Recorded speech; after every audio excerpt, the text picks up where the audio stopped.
மோடி அரசாங்கத்தை எப்ப பாரு குறை சொல்றதையே குழப்பா வச்சிருக்கீங்க அப்படின்னு சொல்றவங்களுக்கு ஒரு 2-3 விஷயத்த ஞாபகப்படுத்துறேனுங்க.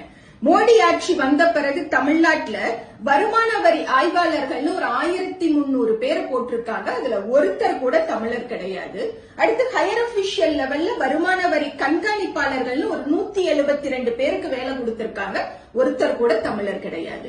SBI ஸ்டேட் பேங்க் ஆஃப் இந்தியால 1500 பேருக்கு வேலை போட்டிருக்காங்க. ஒருத்தர் கூட தமிழர் கிடையாது.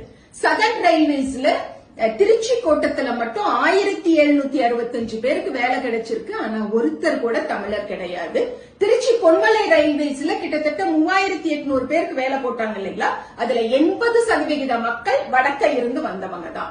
இது எல்லாத்த விட குரூப் டி எக்ஸாம்ல நம்ம தமிழர்களுடைய 2.5 லட்சம் அப்ளிகேஷன்ஸ் இந்த மோடி அரசாங்கம் ரிஜெக்ட் பண்ணிருக்காங்க. சும்மா ஆதாரம் இல்லாம மோடி அரசாங்கத்தை எப்ப பாரு குறை சொல்றதையே குழப்பா வச்சிருக்கீங்க அப்படின்னு சொல்றவங்களுக்கு ஒரு 2-3 விஷயத்த ஞாபகப்படுத்துறேனுங்க. மோடி ஆட்சி வந்த பிறகு தமிழ்நாட்டுல வருமான வரி ஆய்வாளர்கள்னு ஒரு 1300 பேர் போட்டிருக்காங்க. அதுல ஒருத்தர் கூட தமிழர் கிடையாது.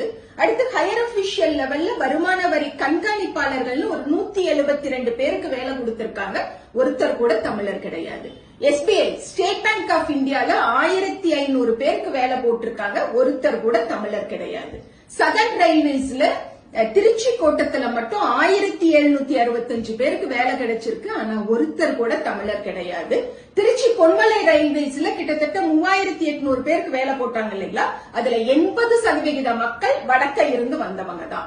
இது எல்லாத்த விட குரூப் டி எக்ஸாம்ல நம்ம தமிழர்களுடைய 2.5 லட்சம் அப்ளிகேஷன்ஸ் இந்த மோடி அரசாங்கம் ரிஜெக்ட் பண்ணிருக்காங்க. செய்திகளை உடனுக்குடனும் துல்லியமாகவும் தெரிந்து கொள்ள சப்ஸ்கிரைப் பண்ணுங்க.